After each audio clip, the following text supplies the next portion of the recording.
Hello everyone, this is Mr. Noli Anastasio. Today I'm going to present my chosen country about the country paper analysis, about our economic, political, and financial risk analysis. This is the United Arab Emirates. So I'm going to discuss right now about the summary of economic, political, and financial risk in United Arab Emirates. So later on, I'm going to tackle it details by detail. So the UAE is the UK's largest trading partner in the Middle East. This is the fourth largest export market global and 18th largest trading partner. So the GCC as a bloc is now the UK's third biggest trading partner outside the Europe. So in 2020, bilateral trade between the UAE and UK was 17.8 billion pound, including the 11.7 billion in export, and an increase of 6.9% on the previous year. So in 2020, an agreement was made by the United Arab Emirates and UK Business Council to reach a target of 25 billion pounds in annual bilateral trade. So the key factor in the United Arab Emirates for the UK exporters are infrastructure, the energy, including the clean and renewables, defense and security, including the cyber and education and training, financial and professional services. Also includes the airports and aerospace creative, and media and technology. Over 5,000 UK registered firms operate in the United Arab Emirates. So, about the political analysis, the United Arab Emirates is a federation of 7 emirates, which is include the Abu Dhabi, Dubai, the Sharjah, Ras Al Khaimah, Ajman, Fujairah, and Al Queen. So those 7 emirates who will be a federation in the United Arab Emirates. So the federation was formed in 1971 by His Highness Sheikh Zayed bin Sultan Al Nahyan, the Emir ruler of Abu Dhabi. So the Abu Dhabi is the capital of United Arab Emirates. And was also the first president. So he was succeeded in the both roles by his son, His Highness Sheikh Khalifa bin Zayed Al Nahyan in 2004. So Sheikh Mohammed bin Rashid Al Maktoum, which is the Emir of the Dubai, is also the Vice President and Prime Minister of the United Arab Emirates. So His Highness Sheikh Mohammed bin Zayed Al Nahyan is the Crown Prince of Abu Dhabi. Sa the Federal Supreme Council consists of emirs of the 7 emirates, and the Council of Ministers constitute the executive of the United Arab Emirates government. The President and the Vice President, also the Prime Minister, are chosen by the emirs. The Federal Supreme Court ratifies legislation and appointment of ministers and judges of the Federal Supreme Court. So the Federal National Council performs a consultative role, considering draft legislation, proposing amendments, questioning ministers, and scrutinizing the executives. It consists of 40 members drawn from across the Emirates, roughly in proportion to populations. Half of the members from each emirate are appointed by each emir. It means by their people in the emirates. So the other half are elected by voters who are designated by the emirs. So for the last election in 2019, there was 340,000 designated voters. So It's designated by the Emirs for the last election 2019. Uh, Abu Dhabi is the largest Emirates in the United Arab Emirates. So 87% of the overall land mass and 30.7% of the population. It is the political capital and has more than 90% the UAE oil reserves. Dubai is the second largest Emirates. There is 30% of population and is the commercial and financial center of the United Emirates, plus a regional hub for a number of international companies. So in United Arab Emirates, Islam is the official religion of the country. But the constitution grants religious freedom, which is upheld. Arabic is the official language, but English is widely used in United Arab Emirates. So the United Arab Emirates population has seen fast growth and is estimated around 10.7 billion, in million, of whom around of 11.5% are nationals, while the rest were expatriates, including around 100,000 UK nationals. So the United Arab Emirates is a member of a number of multilateral organizations, including the UN, Arab League, the Gulf Cooperation Council, or they called GCC, the Organization of Islamic Cooperation, and the Organization of Petroleum Exporting Council, and also the non-allied movement, the World Bank, the International Monetary Fund, or IMF, and the World Trade Organization, and the UN's 2014 Human Development Report ranked the UAE as 31st out of the 189 countries and first among the GCC countries. Women participate meaningfully in facet of civil and political life. So since in December 2012, it became compulsory to include women on the boards of corporation and government agency. Before it was not allowed the women who have a position there. So since 2012, they are granted or allowing to have a position by women. There are 10 women's cabinet right now, cabinet minister, and 50% of the Federal National uh, Council members are women in United Arab Emirates. So now we're going to proceed for the economic in the United Arab Emirates. So about the economic, the United Arab Emirates is the second largest Gulf economy and 30th largest in the world, within the 25th highest GDP per capita in 2019, which is 39 billion $179.9. That was on 2019. So Abu Dhabi's sovereign wealth funds underpin financial resilience. The two largest are Abu Dhabi Investment Authority, followed by the so-called Mubadala Development Corporation.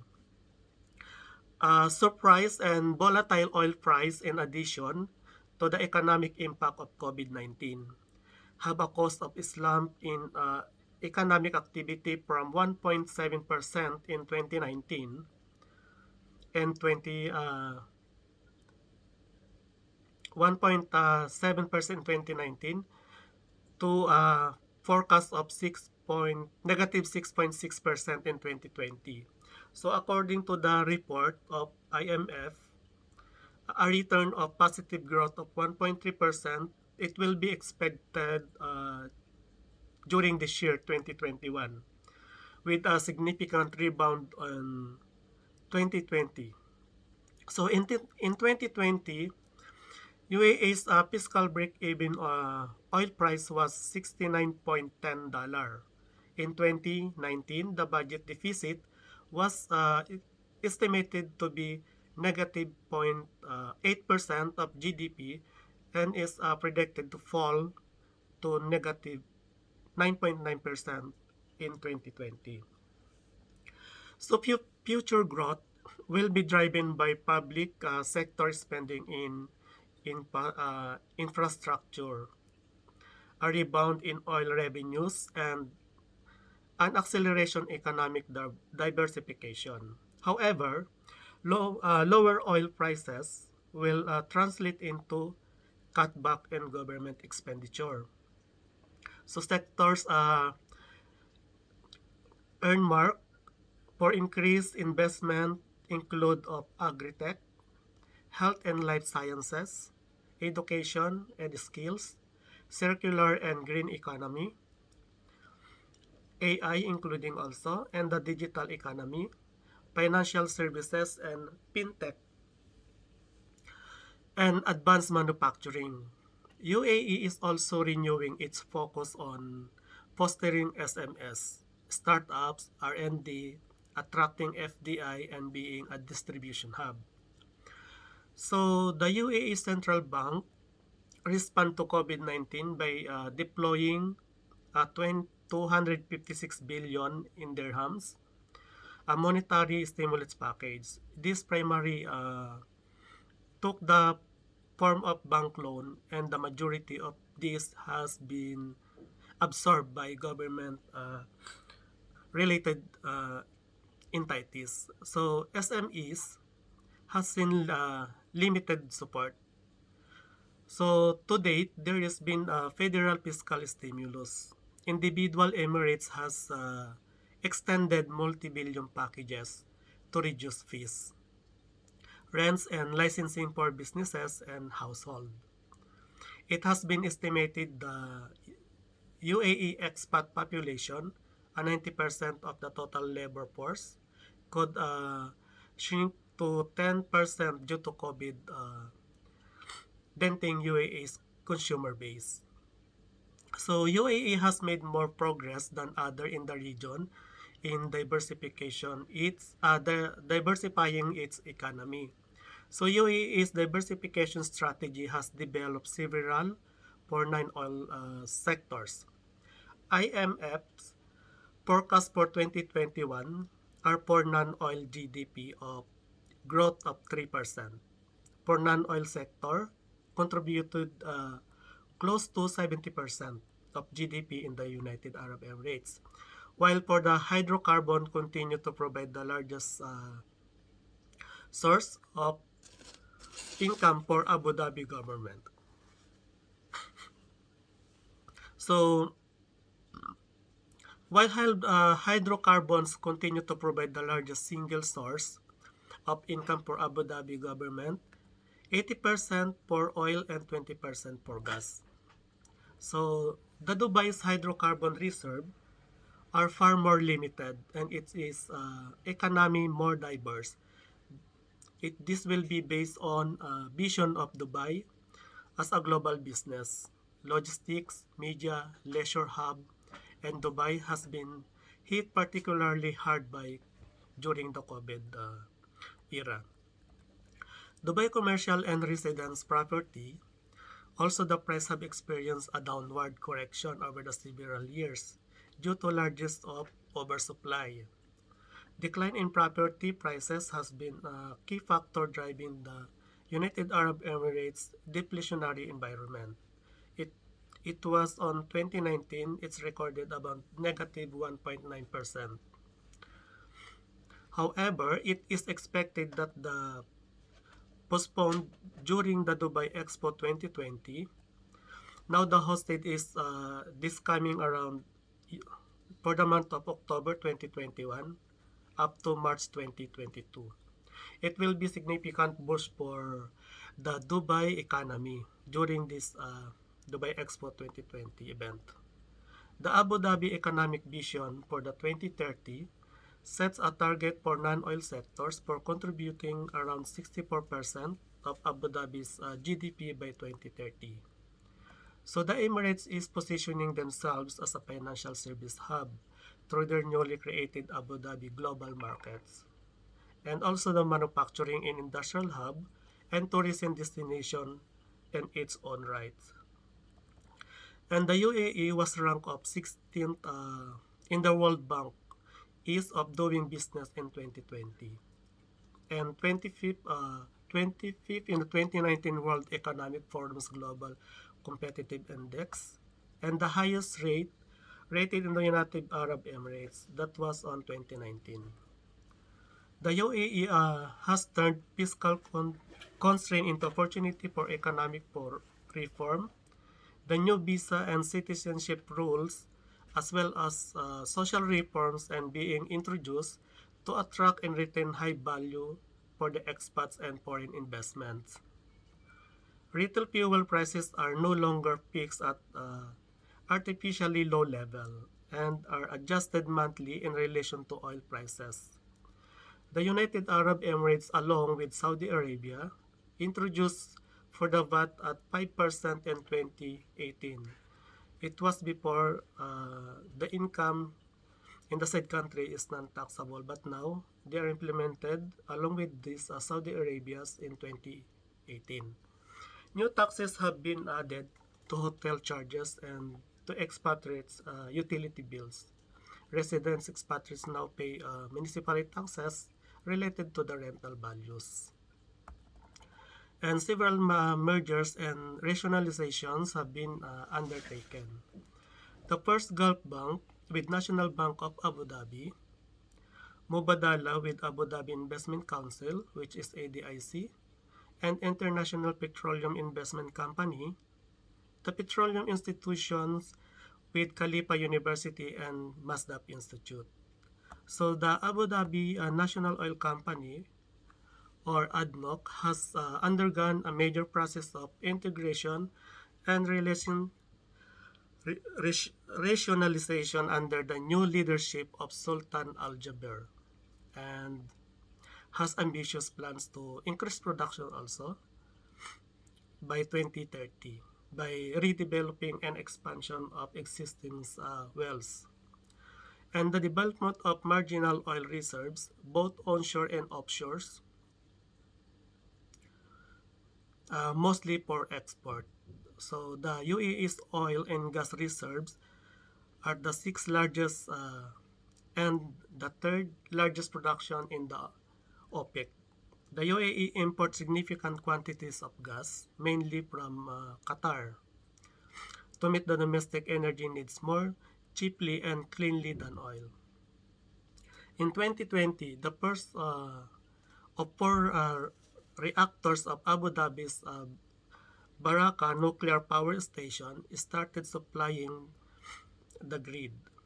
So the UAE is home to the solar project with low-cost production that are more competitive than other power sources.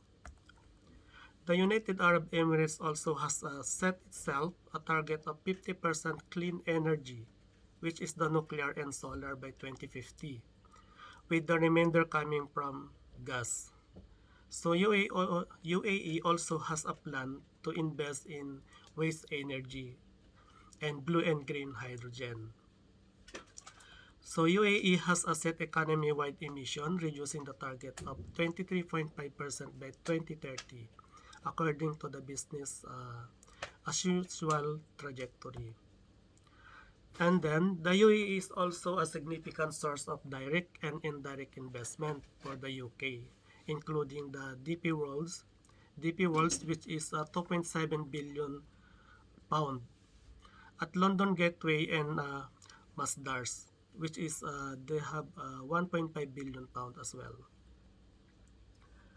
The UK government will work closely with the UAE government at the most senior of levels to support the strategic inward investment into sector of greatest importance to the UK economy, as well as in the support of the UK government policy priorities such as the Green Industrial Revolution, Build Back Better the Living Up agenda, following the EU referendum and the Abu Dhabi Investment Authority. They are also announced the significant new investment that signify the UAE's long-term confidence in the UK market. So now for the demographic profile and analysis, we're going to proceed for the population of the United Arab Emirates. So the number of the UAE citizens is around 11.5% and the remaining 85.5% made up of expatriate workers. So the largest group of non-UAE national are South Asian, which is 59.4%, includes the Indians of 38.2%, Bangladesh 9.5%, Pakistan 9.4%, and the others is 2.3%. From the Egyptian, it has a 10.2%, the Filipinos is around 6.1%, and the others is 12.8%. When it comes for the education and employment, the United Arab Emirates government has always focused on increasing the quality of education. Currently, there are more women in higher education than men, with a total graduates of 58%. However, the unemployment rate for women is about more than 5 times higher than men. The program that is the most popular in business, with the highest number of graduates, and the second population program is Humanities and Social Science. The UAE relies on migrant workers and they make up a majority of the population and will continue to increase and will be about 88.2% of the population in the year of 2030. For the ethnic groups, for Emirati nationals, there is 11.6%. Other Arab and Iranian nationals, around 18%. South Asian nationals is 59%. Other expatriate nationals, including Western, East Asian Africans, around 12%. In the language in the country, this is the main language is Arabic. And also in 2019, Abu Dhabi included the Hindi as a third official court language. Currently, the UAE government provided lectures and tests to obtain a driving license in Urdu, Hindi, Marathi, Malayalam, Tamil, and Bangladesh, besides Arabic and English. For the practice religions in the country, the religion is presented in the United Arab Emirates is the Islam, that is the official, which is 76%. About the Christian, there is 9%, and others, 15%. Geographic profile and analysis. The United Arab Emirates Federation of 7 along eastern coast of the Arabian Peninsula. So Abu Dhabi, the country's capital, followed by the Dubai, Sharjah, Ajman, Al Quwain, Ras Al Khaimah, and Fujairah. So if you can see the United Arab Emirates in the map, this is between around Oman and Saudi Arabia. About the economic profile and analysis. For the economic growth, the United Arab Emirates economy contracted of 5.8% last year. This is due to COVID-19 impact, but likely to post around 2.5% growth this year. This based on the UAE Central Bank report on March 2021. So about the interest rates, the Central Bank of the United Arab Emirates held its benchmark report rate around 1.5% on March 16, 2020, but they cut its rate on 1-week certificates of deposit by 75 BPS after the U.S. Federal Reserve's emergency decision to cut rates by 100 BPS in an attempt to boost the economy amid the coronavirus outbreak. And for the exchange rates, as since 2015, 16, 17, 19, and the present, if you're going to see the exchange rate about dirhams to US dollar, it's stable. It doesn't change for this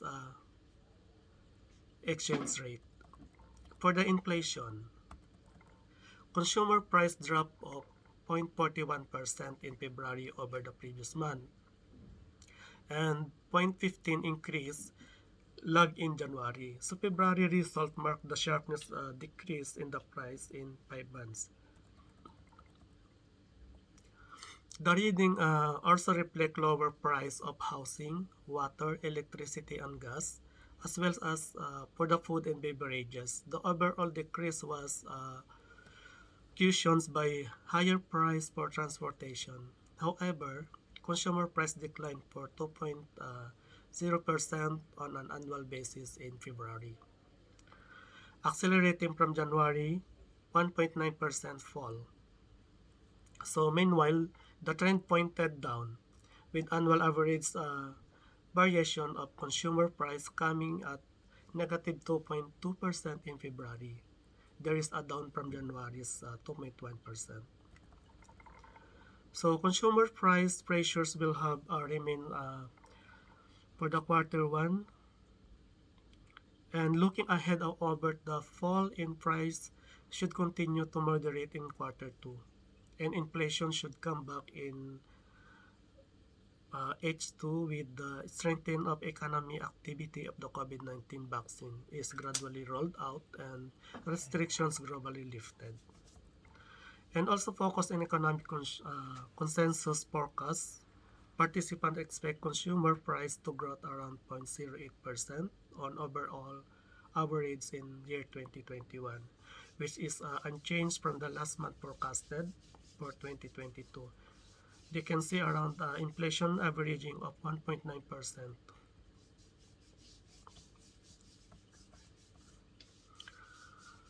So I'm going to proceed for the industry growth.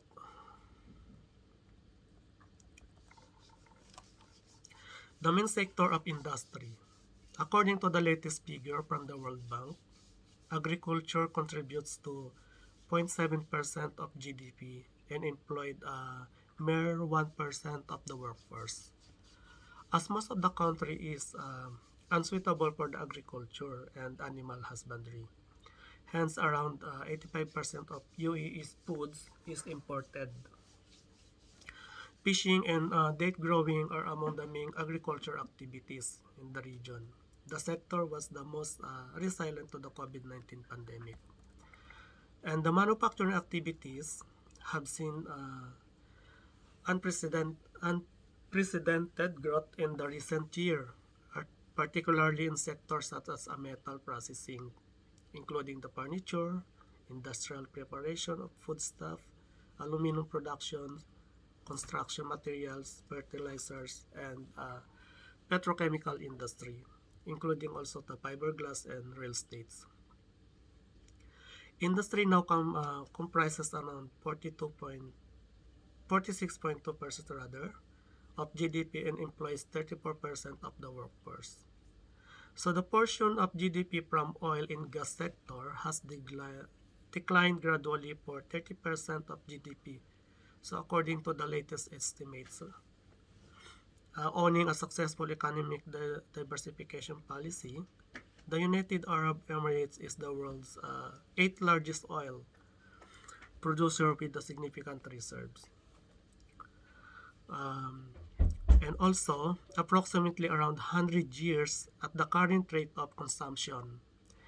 And in 2020, this sector was hit by the impact of COVID-19 pandemic. So the OPEC plus oil production cuts, lower oil prices also, reduced the global oil demand, and disrupted in global supply chain in the World Bank.